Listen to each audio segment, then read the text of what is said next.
안녕하십니까. 독서하는 마라토너 박정필입니다. 한강 자전거길 풍납토성 나들목 근처에서 북서쪽 방향 올림픽대교를 촬영하고 있습니다. 현재 시각은 2023년 6월 25일 일요일 아침 6시 34분입니다. 오늘은 한국전쟁 발발 73주년입니다. 지금부터 73년 전 1950년 6월 25일에 북한의 남침에 따라 한국전쟁 3년의 그 참혹한 전쟁이 발생이 됐는데요. 오늘 한국전쟁 발발 73주년을 맞이해서 이곳 한강 자전거길 올림픽대교를 배경으로 촬영하겠습니다. 어제 제가 마라톤 입문 21년 4개월 만에 생애 92번째 42.19km를 완주했습니다. 자, 약간 피곤한 몸이긴 한데요. 한 15분 정도 촬영하겠습니다. 어제 동아일보 인터넷 기사를 보니까 아주 흥미로운 얘기가 소개된 주제가 있어서 말씀드리겠습니다. 제 고향이 우리나라 23개 국립공원 중에 하나인 다도해 해상국립공원의 일부인 전남 신안군 비금도입니다. 자, 비금도 좀 생소하실 수도 있는데요. 자, 우리나라에서 18번째로 큰 섬입니다. 자, 우리나라가 세계에서 4번째로 섬이 많은 나라인데요. 섬이 가장 섬 크기로 상위 랭킹 1위부터 5위를 말씀드리면 제주도, 거제도, 진도, 강화도, 남해도 순으로 섬이 큽니다. 18번째로 큰 섬이 전남 신안군 비금도 제 고향인데요. 그곳은 뭘로 유명하냐면 바둑천재 이세돌의 고향이기도 합니다. 그리고 그 옆에 있는 섬이 신안군 하의도인데요.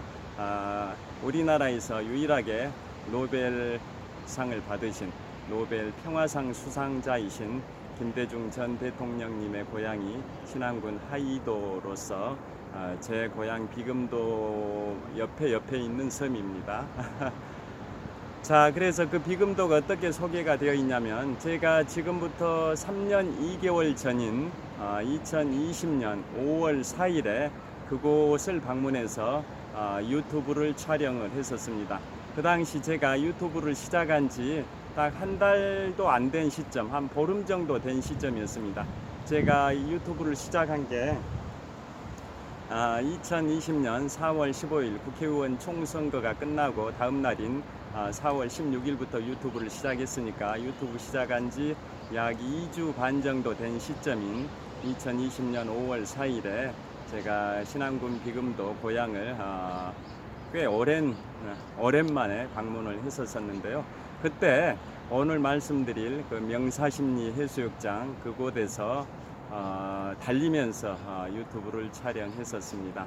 마라톤을 좋아하다 보니까 오랜만에 방문한 고향의 명사심리 해수욕장 탄탄한 모래밭에서 백사장에서 달리면서 유튜브를 찍기도 했었는데요.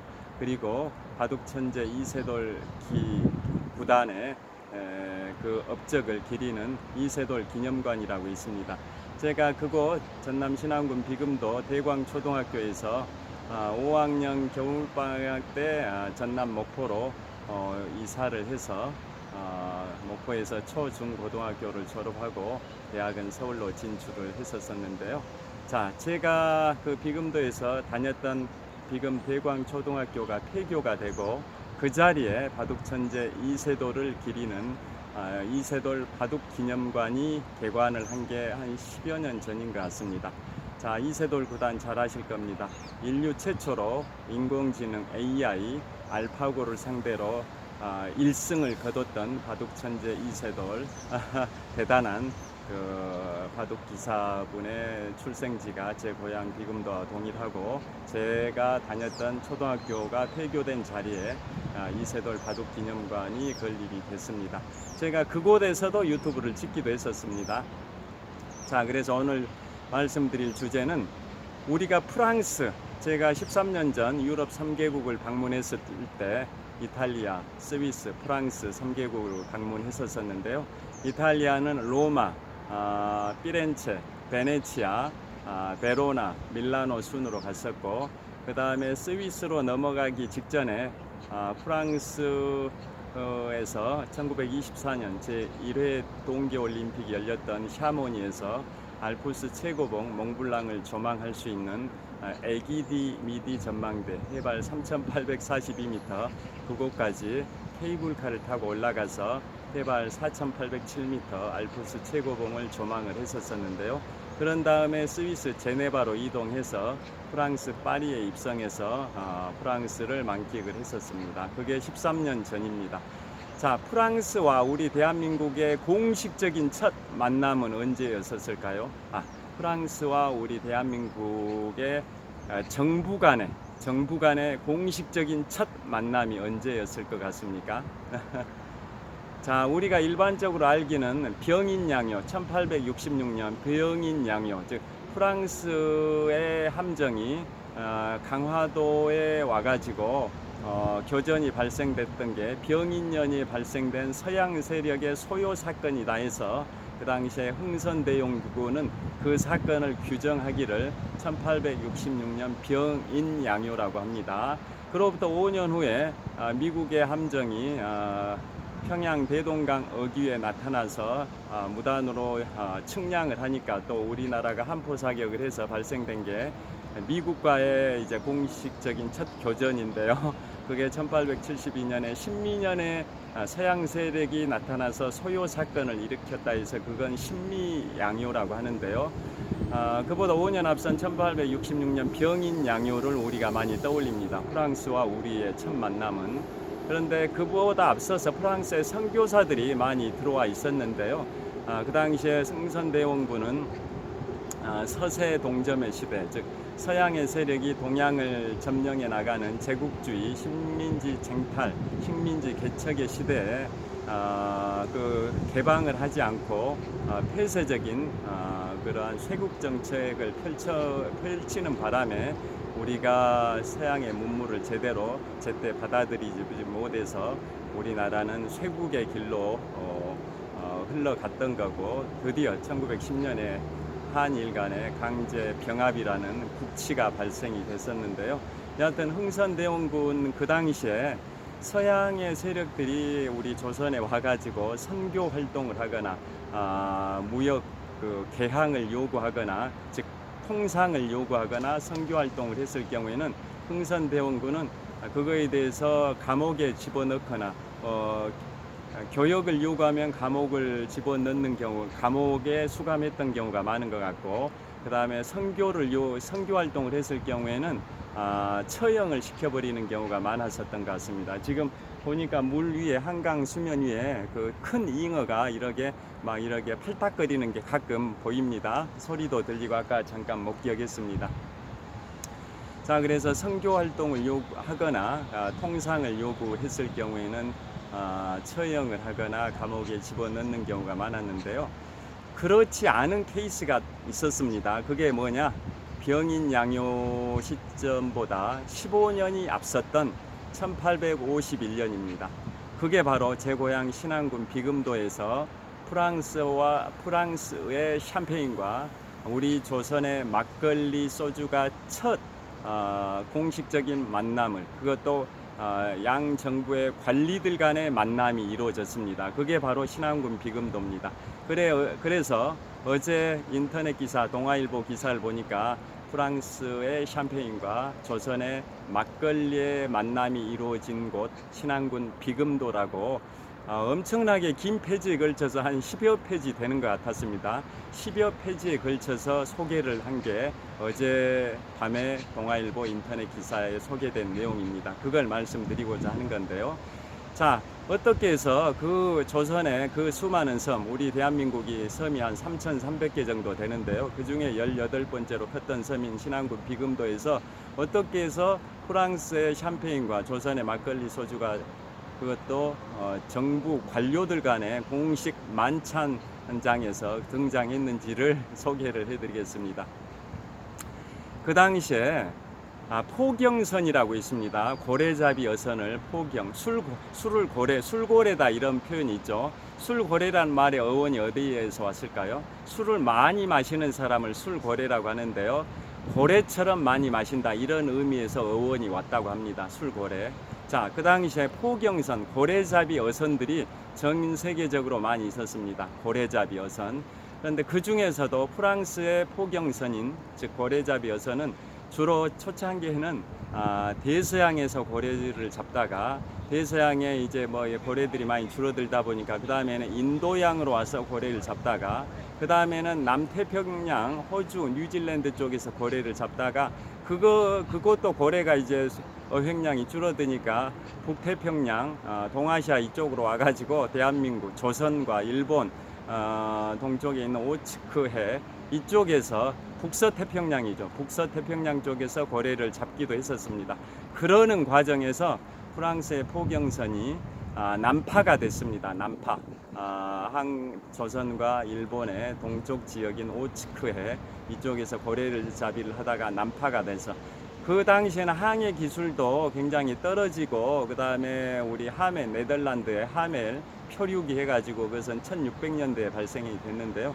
그보다 200년 정도가 지난 1851년의 상황을 말씀드리고 있는데요. 지금부터 172년 전입니다.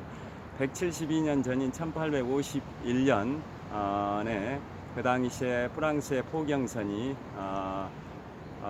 북동아시아, 동북아시아 지역에서 포경선 활동을 하다가 고래잡이 활동을 하다가 배가 난파가 돼버린 겁니다. 난파돼 가지고 신안군 비금도의 명사심리 해수욕장의 바위 암초죠. 암초에 부딪혀 가지고 산산조각이 나버렸습니다. 그 당시에 포경선에 타고 있었던 프랑스 포경선의 선원은 29명이었습니다. 29명. 그래서 그 조선에 난파된 프랑스 선원 29명이 굉장히 불안했죠. 왜냐하면은 자기들이 소문을 통해서 듣기로는 프랑스의 선교사나 통상을 요구하는 그러한 선박들이 조선에 이렇게 도착하면은 최소한 감옥에 들어간다. 그리고 심한 경우에는 처형을 당하는 그러한 불운을 겪기 때문에 그러한 조선 땅에 자기들이 난파돼 가지고 굉장히 불안해 했었습니다.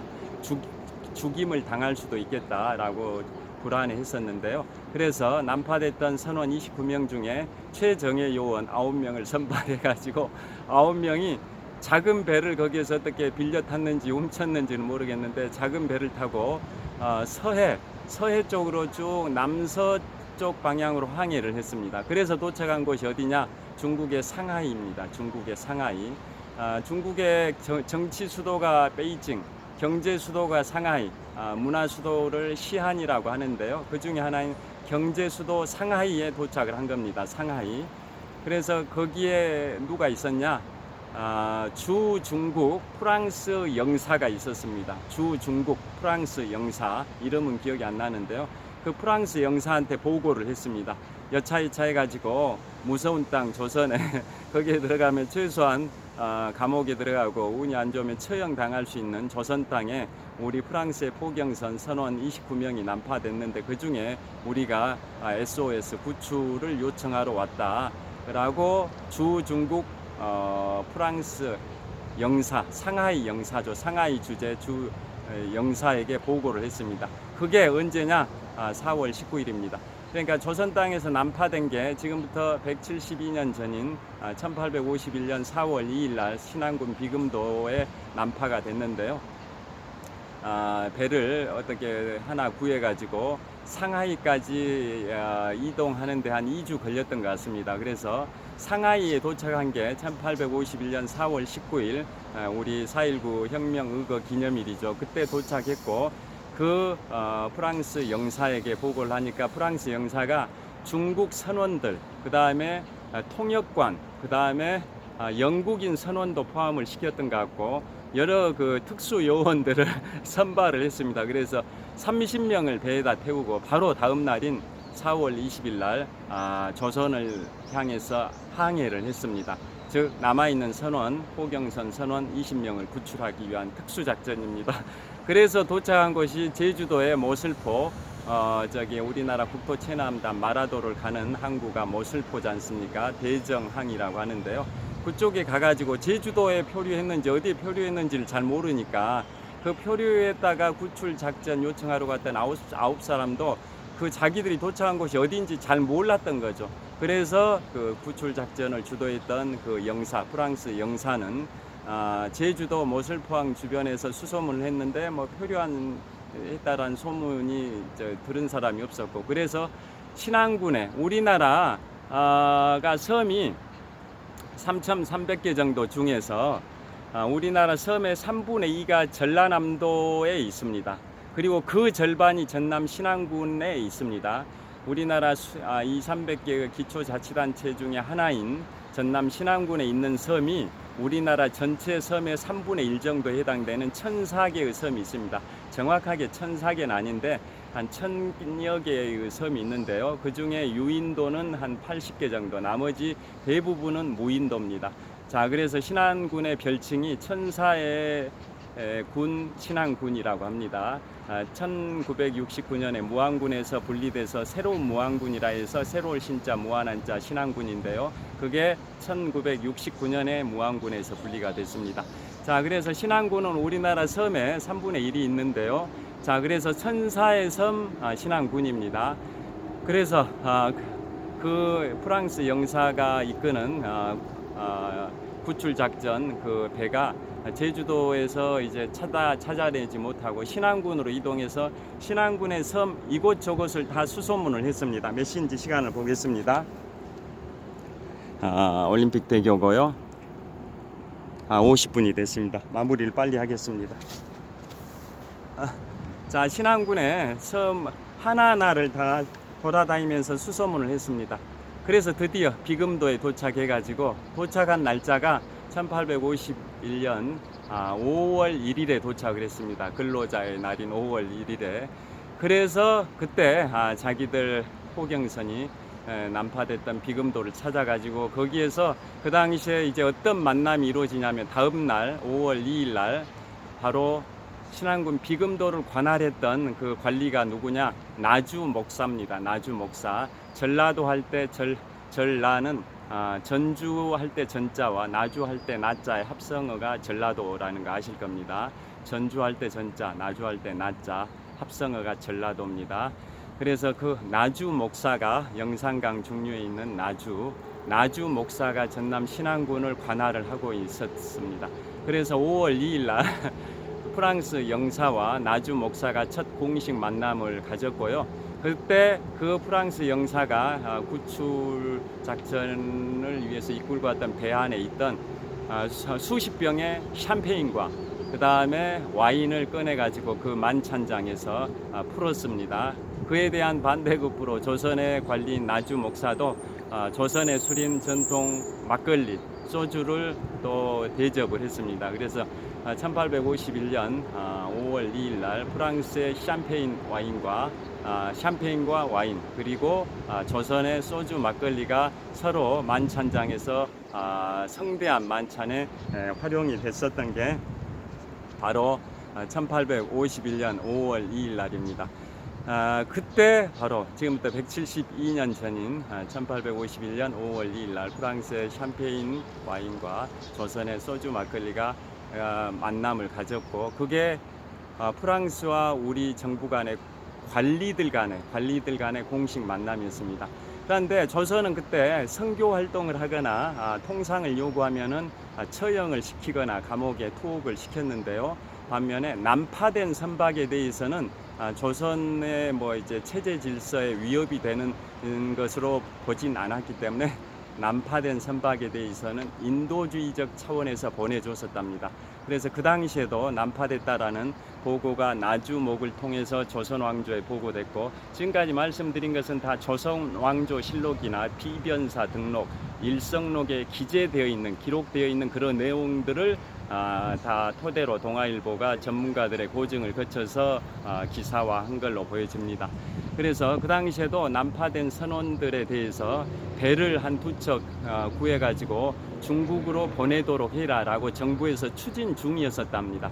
그런데 이제 직접 프랑스 영사가 구출하러 왔었고, 그래서 프랑스 영사는 그럴 필요 없이 내가 이끌고 온 배에다가 탑승시켜서 중국으로 가겠다라고 해서 그렇게 이루어졌습니다. 그래서 만찬 다음 날인 1851년 5월 3일에 그 영사가 이끄는 구출 대원들이 전남 신안군 비금도를 떠나서 상하이로 출발을 했었다고 합니다.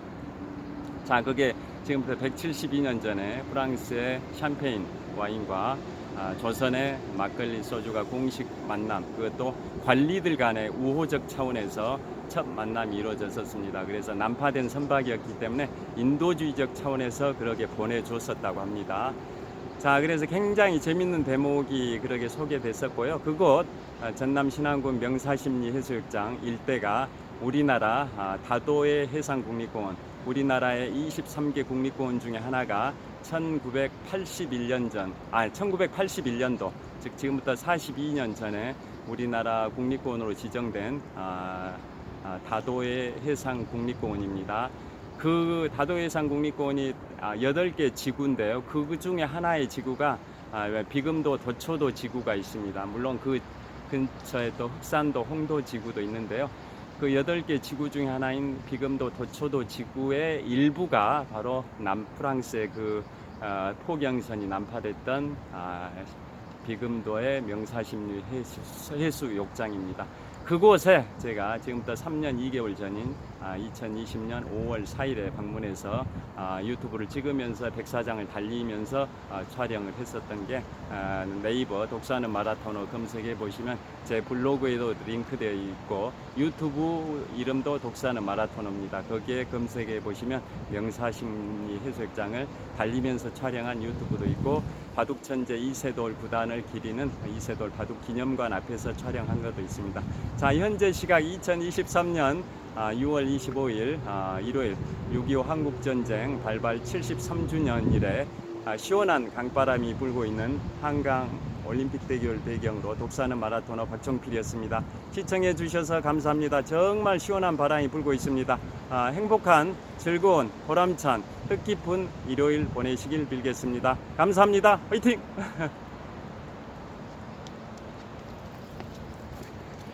자, 올림픽대교고요. 그 다음에 북쪽에 한강 건너편 강북 지역의 아파트촌이고요. 북동쪽 방향 우리나라 서울의 5대 일출 명소 중에 하나인 아차산 해발 296m 고지, 오른쪽에 쉐라톤 워크힐 호텔도 보이고 천호대교가 있습니다. 자, 서쪽 방향에 롯데월드 타워입니다. 감사합니다.